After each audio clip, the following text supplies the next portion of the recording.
What is going on, guys? So day one of no caffeine. This is an exciting journey that I'm going on. It's well overdue. Caffeine has started, to become more of a, I guess, habit and routine in my daily life, and I'm getting sick and tired of it. I'm ashamed of it. The soda and coffee intake is starting to get out of control. I realize this, and today is my first day without it. I'm also going to discuss insomnia and caffeine and how they affect each other. So that's basically what's going to happen each day. I'm going to do a video over, how my day went with it. If I've had any struggles, which today, I was a little upset at work when I didn't have my daily soda and I didn't have my coffee when I got off work. So it's a little bit different, but you know what? It's something that I'm going to have to go through. And I'm going to be honest with you about everything that I'm experiencing. But also, guys, I used to have horrible anxiety. If you haven't followed this channel, I had bad panic attacks, and caffeine does not help. So lately I've had more jitteriness, if that's a word, jittery symptoms. I've had an overall uptick in stress, just general stress. It's been harder for me to sleep, and this is just something that I want to get under control because it definitely doesn't help you with stress and anxiety. I'm trying to be happier. I'm trying to be more positive. I'm trying to get things done. And anxiety is the last thing that I need to creep back up in my life. So I'm recognizing this, and if you've been following my channel, I talk about stress and anxiety and ways to prevent it. So even I slipped up a little lately, especially with the soda intake, and I've been experiencing symptoms because, I'm prone to anxiety. I've been there. I've done that. So I'm going to recognize that, and I'm going to get it under control. So this is day one. Throughout this whole process, guys, I'm going to do a video and give you a topic. Like today, it'll be caffeine and insomnia. And I'm going to do that probably the first 14 days or 21 days. I'm going to do it by week, and then probably by month until I hit a year. So if I do mess up, I slip up, I will post a video and let you know that I relapsed. Probably with a guilty heart, but whatever. I'm going to do it. This is about honesty, right? So, my little story real quick. I was drinking probably just 1 cup a day on just the weekends. Whenever that started, I was like, oh, coffee's great. Then it led to 2 cups, and then it was 2 cups every single day. And I did that probably for about a year. I was really controlling my sodas. I really wasn't drinking any soda. If I drank a soda, it was like once every month or two. And that was a special occasion, like going to a restaurant or maybe getting an occasional thing of fast food or something. But I was losing a lot of weight.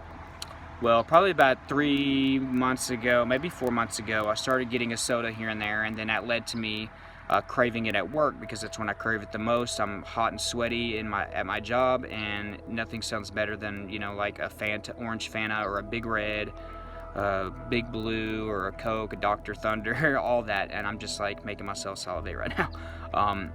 But I got back into this habit, guys, and I was doing 1 to 2 sodas a day. Then it was 2 to 3 sodas a day.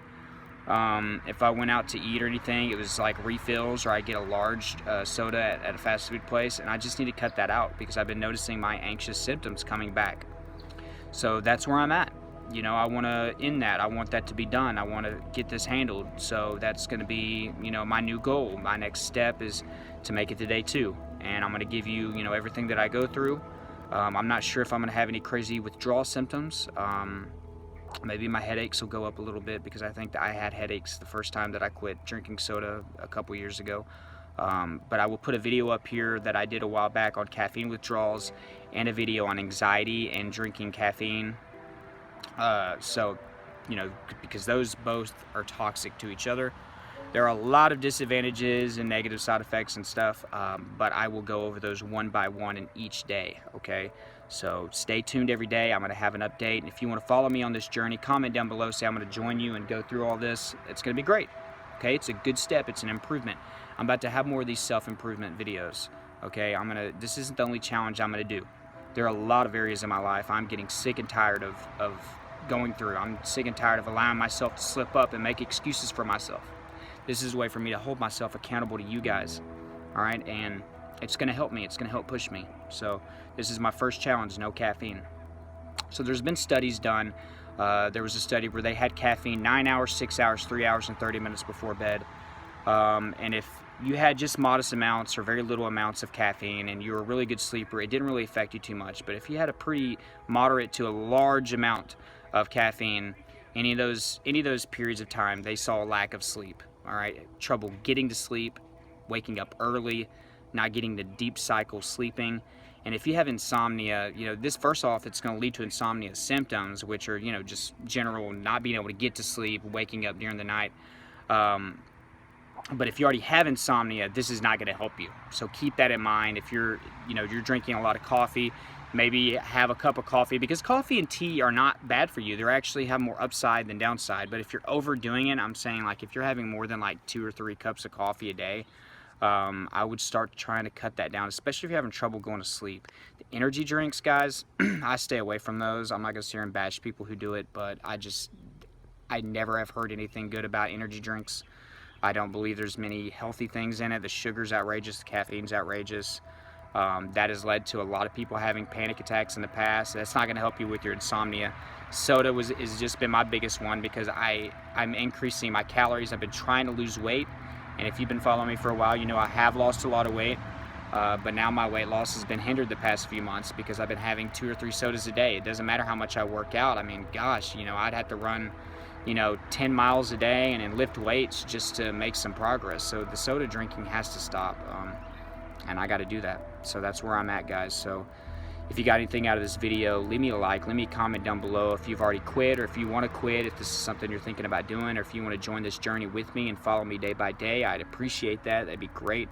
Subscribe to my channel if you haven't. Hit that notification bell next to it.